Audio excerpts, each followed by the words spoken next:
Authoritarian rulers are most often overthrown by the people closest to them. My research is centered around the internal dynamics of authoritarian regimes and how rulers survive threats from their inner circle. In my class, we sometimes play a simple game where a designated autocrat tries to figure out who's with them and who's not. Uncertainty and deception is the norm, and even the strongest ruler cannot escape this fact. Now imagine you are the ruler at the center. Who would you trust? And how do you keep your power?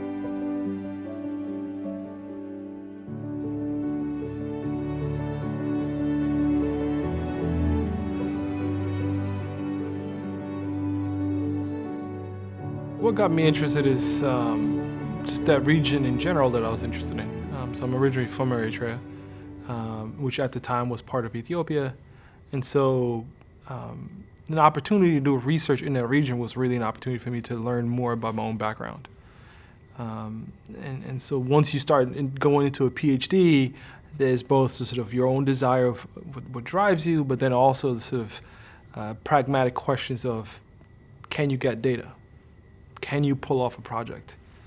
And it's sort of the marriage of the two that culminated in this particular kind of project that I started out with. That was my initial sort of focus on Haile Selassie, who was the last emperor of Ethiopia. And from there was a couple of papers that I was writing. There was this one paper in particular where I was comparing a failed coup in 1960 to what happened in 74, when he was eventually overthrown. And that sort of put me on this trajectory that I'm in now, where I was, once comparing the two, sort of came to really see the internal dynamics within the regime, things that usually you don't get to see as the layperson, as the outsider. And even people within the regime, you only get a little glimpse. To try to sort of take a bird's eye view and say, okay, can we map out these internal dynamics such that we can get a better insight on what's happening and what's driving things. So that's what initially got me going. And since then, it's a fascinating subject matter. Studying authoritarian regimes is really studying organizations more generally.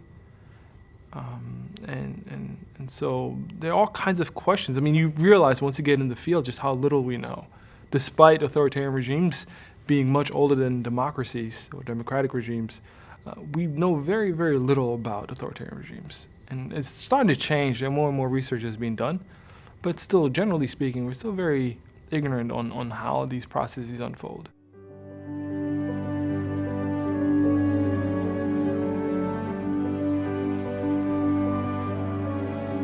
Haile Selassie was the emperor of sort of Ethiopia in the making. So Ethiopia, as we know it now, is very much a product of the scramble of Africa. So Italy was sort of moving southwards in the late 1800s and eventually was defeated in the Battle of in Adwa, which is northern Ethiopia, southern Eritrea. And so it was this tumultuous time where Emperor Menelik had passed away. His grandson was then overthrown in a coup by Emperor Menelik's daughter and Haile Selassie, who at the time his name was Rastafari. By the way, you may have heard of Rastafari. That's actually referring to him. So Ras is a noble title as sort of governor, and then Teferi, Ras Teferi was his name, and Tafari. So that's what it actually means. But yeah, he was sort of the king in the making, or regent, already in the 20s, was the first of the Ethiopian elites to travel across Europe. So what made him unique was that he was sort of realizing the importance of not just engaging Europe militarily, but also diplomatically, and directly so.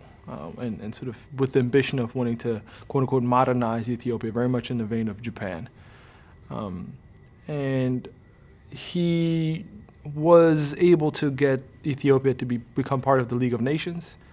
And according to some historians, in fact, the invasion by Italy in the 1930 by Mussolini was by some hailed as essentially the beginning of World War II, because Ethiopia was part of the League of Nations, and yet none of its members, one of the core principles was that none of the members of the League of Nations were to attack another member of the League of Nations, and yet that's exactly what Italy was doing. And so the idea being that with that mark, so the League of Nations kind of lost its credibility, and so you see Germany doing the same thing, and so on and so forth. So that is to say, he was officially became emperor in 1930, and then in 1935 Italy invaded, and then he was in exile in the UK, in London. I'm not sure if it's London, but in the UK for 5 years, and then returned in 1940. And then he ruled until 1974. What's special about Haile Selassie for me, or sort of in terms of the research that I'm doing, so the kind of data that I'm collecting is very mundane / very detailed, and without understanding the broader context would be almost meaningless. So I was lucky in that there has already been a rich secondary literature, both scholarly work and quite a few autobiographies that have been written by former officials of Haile Selassie's regime. And so in combination with that rich literature, and then with the sort of granular data on appointments that I was able to collect, and that was posted in the Negarit Gazeta, which is the government official law gazette. And in it, they would list appointments of officials on a monthly basis. And so I literally transcribed each appointment for, I think, roughly around maybe like 6 months or so, which was very exciting at first. But then after, you get to like row 3,500 or whatever it may be, each entry then becomes more complicated. You have to cross-check and make sure it's the same person, and so on and so forth. But what was awesome about that is that you could begin seeing someone's trajectory. You could literally follow along their careers. And so with that data, I was able to reconstruct the administration at any given point in time. So I know who's working with whom, where they're working, where they're going, and all these kinds of things. And so I can ask different kinds of questions and sort of use that data to address those questions.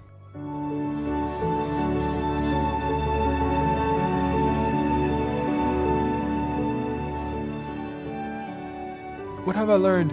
Well, one is just sort of really the extent to which one has to be invested in order to pull off what he did. I think, I just remember his last name, Tulloch, I think is his name. And his point was to say that being an authoritarian ruler is much more difficult than it is to be a ruler of a democratic regime, because you have to do so much more. You have to always be vigilant of these cliques. You have to always be vigilant of this and that, and so on and so forth. And so you begin investigating all these moving parts that he, in some ways, was orchestrating, and you begin seeing just the amount of work that is involved in that. And others have attested to it, but sort of looking at it from the perspective I do, certainly it gives you another sort of angle on that.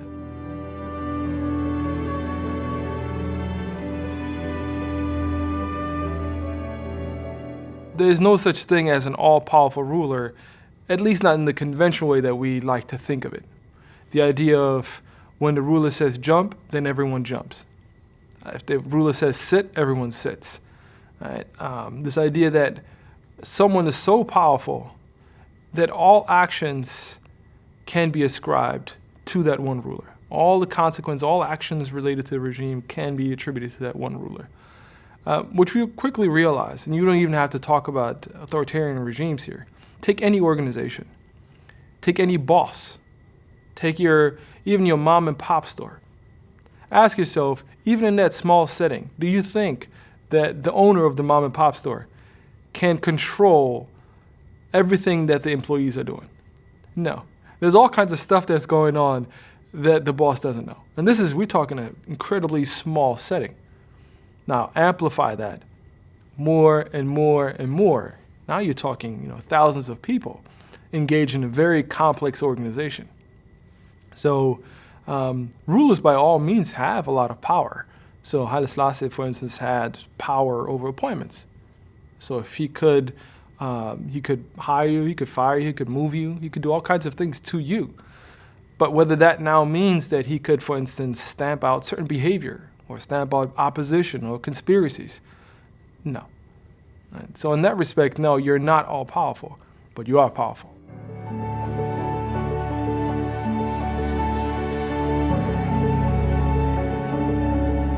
Shuffling, we know this to be sort of an age-old strategy by rulers, because the biggest challenge for rulers, for any organization, is when there are these cliques that form within your own organization. And these cliques are these informal groups that form, where people who've been in close proximity with each other, gotten to know each other, maybe share the same ideology, maybe family ties, they begin starting to cooperate, working together in these groups. And these cliques, essentially what they represent is an alternative center of power. And in a context where power matters, well, that is sort of the ultimate currency, well, the stronger cliques become, the more powerful these cliques become, well, the weaker the ruler will be in relation to them. And so what shuffling is, think of it as a technology. What it does, it recognizes that the fuel for cliques to form is people being in close proximity with each other, having an opportunity to get to know each other. And what shuffling does is it disrupts that process. So as people are getting to know each other, but before that relationship matures, what you do is you divorce people from one another by essentially having them move into different parts of the regime. So they're still part of the government, but they never get a chance to get too close to each other. And that, for instance, you would see that like in police work, where the problem would be where certain officers who'd be maybe stationed in one location for too long. They're starting to build relationships with the community, which is good on the one hand. But if suddenly that police officer begins getting too cozy with certain criminal elements of that community, well, that's a problem. And so you would have this strategy here as well, where you have shuffling that systematically prevents, or at least makes it more difficult for these relationships to form. So that's why shuffling is such a prevalent strategy that we see employed.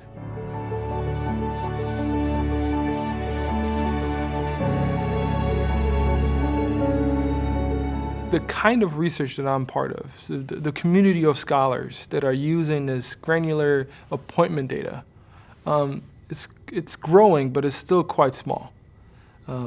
China, or scholars on Chinese politics, is definitely leading the way. Russian politics, where people have been engaged in that kind of research. Mexico, some of it there exists as well. There was one scholar in the 70s who was collecting some of the data, although not as systematic, but nonetheless still impressively so. So when you say unique, it's unique in that it's beginning to look into parts of the regime that previously we only made conjectures of. But now we're able to say, okay, we have data. What does this look like? And it's growing. The field is growing, absolutely growing. And when it comes to African politics more generally, I'd say my work is among the first, not the first, but among the first to really delve into this level of detail when it comes to appointments and really try to make sense of what's going on. So as one of my colleagues said, Franziska Keller, it's essentially what you're trying to do is use publicly available data to get insights on what is otherwise hidden.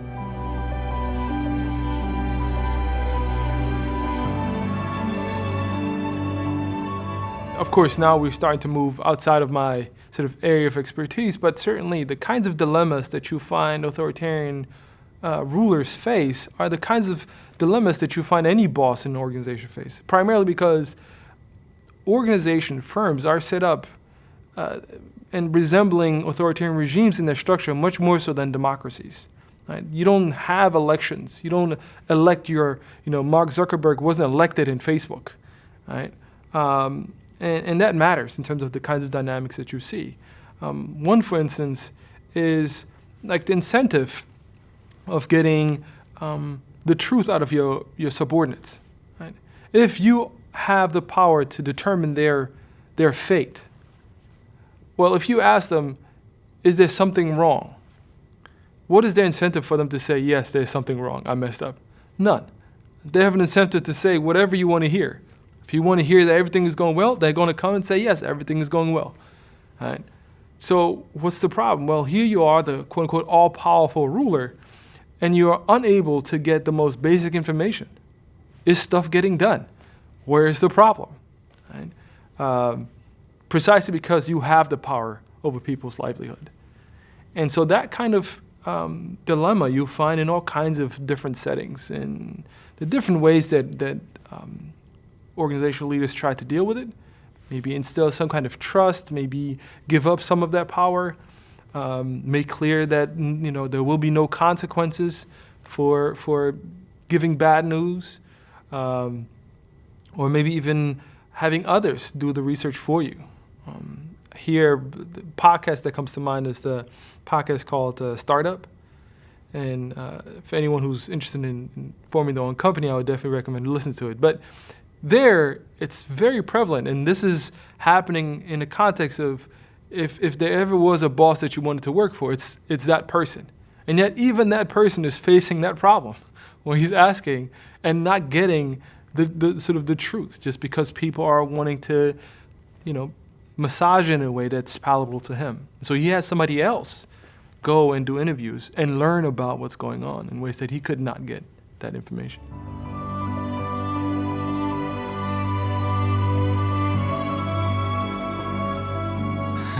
Yeah, the Coup game.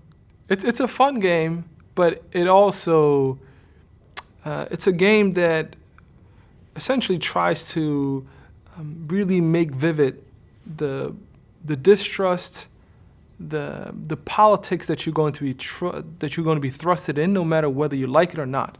And it also highlights the limitations on the ruler's power. And so the basic structure of the game is the following. You have students who are assigned to either the ruler's side or the conspirator's side. No one knows you may be in the ruler's side, but you don't know what side somebody else is on. And the basic mechanism of the game is that there's going to be a round. Each round, folks get to go around, meet each other, talk to each other, and then do some gesture, maybe tap on the shoulder. And that means I am talking to you, and by me tapping my shoulder, I am opening to you the opportunity to join my side. You may already be on my side, but if you say yes, what you're saying is that you're going to move to my side, no matter what that may be. If we are both on the same side, then nothing happens. If, however, you're on the ruler's side and I am on the conspirator's side, then now you will be officially part of the conspirator's side. Nobody else can observe that but you and me. And then from there, the ruler gets to make a choice at the end of each round. And there's these 5 ministers, and each of these ministers count for more than any regular person, which matters for the end of the game. The problem is that while everyone is going around recruiting each other, the ruler has their back to the crowd. In other words, does not know what's going on, which is very much the reality of things. Rulers do not know who's conspiring against them. They cannot quite assess who's with them and who's not. And so at the end of the round, what the ruler does have is the power to demote the ministers and promote somebody else in the crowd to join the ministers. But the problem is, well, who is with the conspiracy and who's not? Well, you may say, well, let me ask the crowd. Let me ask the other students. Well, but how do you know that the person who is now denouncing one of the ministers is not actually part of the conspiracy and is looking to get rid of one of the ruler's side people? You don't know that, right? In fact, that very person who's part of the conspiracy has the strongest incentive to sound most loyal, to sound most believable, right? So here you are as the ruler getting all of this information, which quite frankly could be completely useless, if not counterproductive.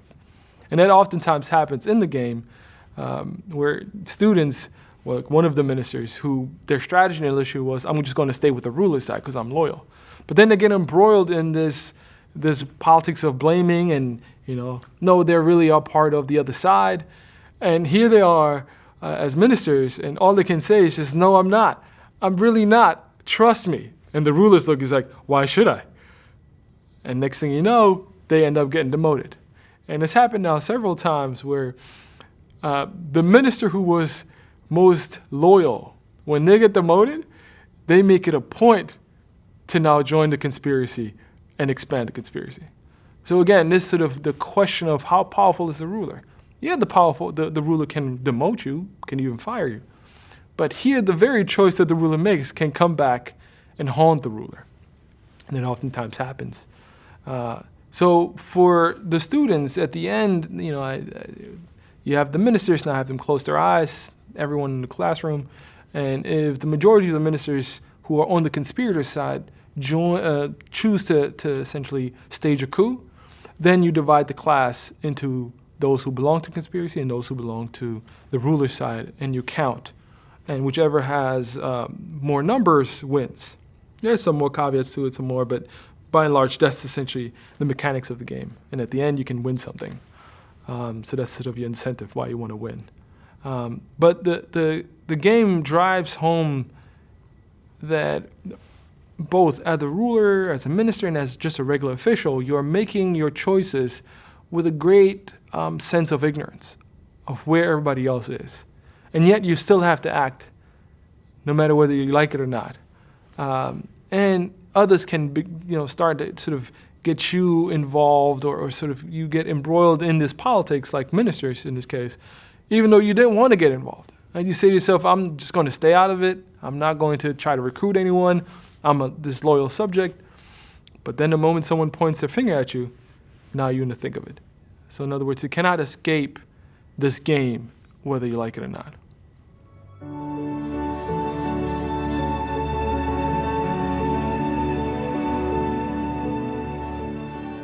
The title of a paper of mine being The Ruler's Game of Musical Chairs. So this referring back to the strategy of shuffling.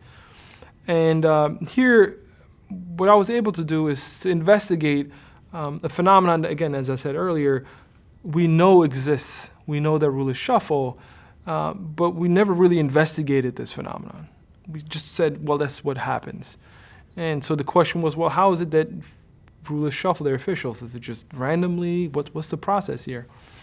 And so the paper that I wrote frames in the following way. It's saying that when rulers shuffle, they are having to negotiate sort of two objectives. One is their safety, so meaning undermine cliques. So that being, well, make sure you divorce people from one another. The problem with that strategy, however, is that yes, you might want to go ahead and shuffle people around, but what happens if people don't get a chance to stay in one position for any period of time? Well, they're never able to gain any kind of experience, any kind of expertise. And you want people with expertise to be able to do their job, meaning for the function of your state bureaucracy, you need folks who know what they're doing. So this very same strategy that sort of enhances your safety also has the potential to undermine the capacity of your state apparatus. So the question being, well, then how is it that you're shuffling? How do you use that strategy of shuffling without compromising too much on either one? And so in the context of Haile Selassie, I investigated by looking at shuffling as essentially the equivalent of sort of the game of musical chairs. So where people are being moved around, where the chairs are the location to which they're being moved.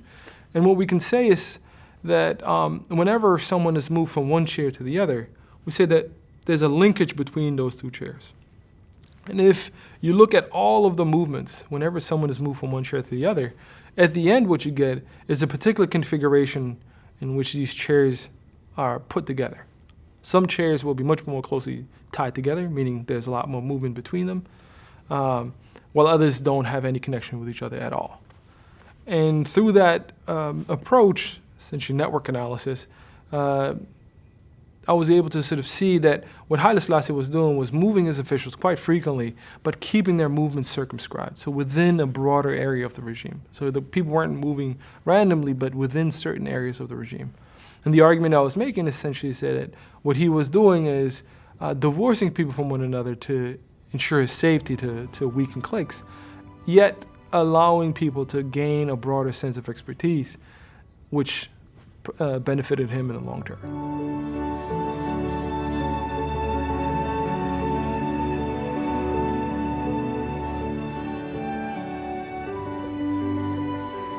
So I'm engaged in several projects. So there's a book project on cabinets in authoritarian regimes, trying to understand what is sort of the long-term evolution of these cabinets. How is it that they change? Especially because on the one hand, we know that authoritarian rulers have to make sure to bring in these folks that they can trust. Yet at the same time, we also see this turnover happening in these very sort of sensitive positions in the cabinet. So the question then becomes, well, how is it that rulers sort of manage that process? And that's one area that I'm involved with somebody. The other is doing research on contemporary Ethiopia, where with some co-authors we're collecting data on the ruling party and its 4 regional parties that sort of make up the ruling party. And so we're hoping to apply for a grant and sort of expand that research. And hopefully in the near future I'll be able to tell you much more about the internal dynamics of the contemporary Ethiopian regime.